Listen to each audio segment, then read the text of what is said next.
नमस्कार, मेरा नाम है प्रियदर्शनी सिंह और आप देख रहे हैं खुलासा न्यूज़।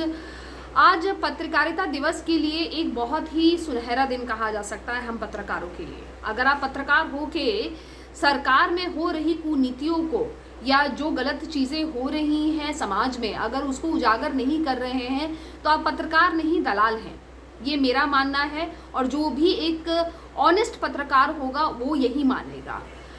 विनोद दुआ के बारे में आप सबको मालूम ही होगा कि बहुत ही सीनियर पत्रकार हैं और अभी हाल फिलहाल में उनकी तबीयत बहुत ज़्यादा बिगड़ी हुई थी। कोरोना के कारण वो हॉस्पिटल में एडमिट थे और उनकी बिटिया ने ट्विटर में, मालिका दुआ जो उनकी बेटियां है, कॉमेडियन भी हैं और एक्ट्रेस भी हैं, उन्होंने एक तरह से she was almost like begging to people to help her father. तो आप समझ सकते हैं कि क्या स्थिति है एक सीनियर पत्रकार की, और सरकार की आलोचना करने की भी शायद उनको कीमत चुकानी पड़ रही है, क्योंकि सरकार से या कहीं से भी उनको वो मदद नहीं मिल रही थी and she was almost pleading.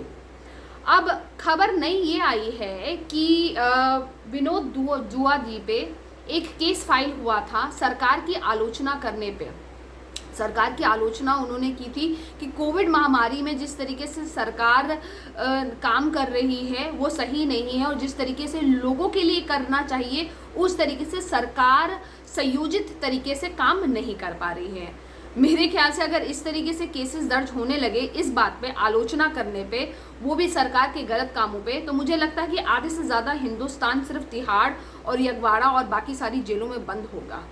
तो ये बड़ी हास्यास्पद बात थी, लेकिन खैर चाटुकारिताओं के नेताओं की तो कोई कमी नहीं है और भरमार पूरी भरी हुई है। भारतीय जनता पार्टी के एक छुटभइये नेता ने हिमाचल के ये केस विनोद दुआ पे किया था और हिमाचल के ये नेताजी हैं और इन्होंने ऐसा केस इसलिए किया था क्योंकि अपने यूट्यूब पे एक वीडियो विनोद दुआ जी ने डाली थी, जो कि डाली थी शो 30 मार्च 2020 में डाली थी और डाला था। और उसके बाद उसमें सरकार की जो बेसिकली क्लू पॉइंट थे, जो गलत पॉइंट्स थे, वो सारे के सारे उजागर किए, क्योंकि मुझे लगता है कि पत्रकार की बेसिक जिम्मेदारी तो यही है ना। तो लेकिन नेताजी को लगता है ये बात पसंद नहीं आई और उनके आकाओं को भी लगता है ये बात पसंद नहीं आई, इसलिए विनोद दुआ जी के ऊपर ये केस डाल दिया गया 8 अक्टूबर 2020 को। अब उसके बाद जब केस की सुनवाई हुई तो एफआईआर दर्ज हुई और एफआईआर के बाद जब ये मामला कोर्ट में गया तो कोर्ट ने स्टे ले लिया। उसके बाद आज एक बहुत बड़ी खबर आ रही है कि सुप्रीम कोर्ट ने पत्रकार विनोद दुआ सेडिशन केस जो था, यानी कि आलोचना करना और झूठ मूठ स्टोरी क्रिएट करना, अगर आम भाषा में समझें तो ये केस जो है इसको रद्द कर दिया है। और इस पे सुप्रीम कोर्ट का एक बहुत ही बढ़िया स्टेटमेंट भी आया है और उन्होंने, पहले आप जानिए कि विनोद दुआ के ऊपर आरोप क्या लगा था, पहले हमें ये जानना बहुत ज़रूरी है। आरोप उनके पर ये लगा था एफआईआर कि विनोद दुआ जो शो है उनका, उसके दौरान उन्होंने सांप्रदायिकता की नफरत फैलाने वाली टिप्पणियां दी थी और बीजेपी नेता अजय श्याम की शिकायत पर ये केस दर्ज हुआ था।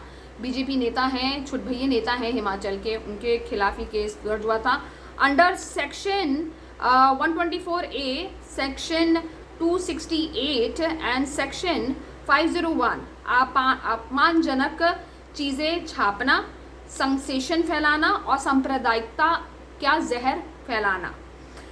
अब दुआ पर डिजास्टर मैनेजमेंट एक्ट के तहत भी केस दर्ज हुआ था। दिल्ली पुलिस ने इस वीडियो के लिए विनोद दुआ के खिलाफ 4 जून को एफआईआर दर्ज कर ली थी। लेकिन अब ये एक तरह से कहा जाए कि फैसला बहुत ही अच्छा लिया है और बहुत ही बेहतरीन फैसला लिया है जर्नलिज्म के लिए, जर्नलिस्ट के लिए जो अपनी आवाज़ उठाना चाहते हैं। फैसला जस्टिस यू ललित और विनीत सरन की बेंच ने सुनाया है और कहा है कि हम एफआईआर और केस प्रोसीडिंग को रद्द कर रहे हैं, क्योंकि ये बोलने का अधिकार होना चाहिए। फ्रीडम ऑफ स्पीच हमें हमारे फंडामेंटल राइट ने दी है और इसलिए इस केस को सुप्रीम कोर्ट ने रद्द कर लिया है। ये जीत सिर्फ विनोद दुआ की नहीं है, हमारे जैसे तमाम पत्रकार हैं जो कि आवाज़ उठा रहे हैं गोदी मीडिया के खिलाफ, जो कि आवाज़ उठा रहे हैं सरकार की गलत नीतियों के खिलाफ, जो कि बहुत ज़रूरी है। अगर हम आवाज़ नहीं उठाएंगे तो कल आने वाली पीढ़ी हमें माफ़ नहीं करेगी। आई एम श्योर आपको ये अच्छा लगा होगा। नमस्कार, जय हिंद, बने रहिए।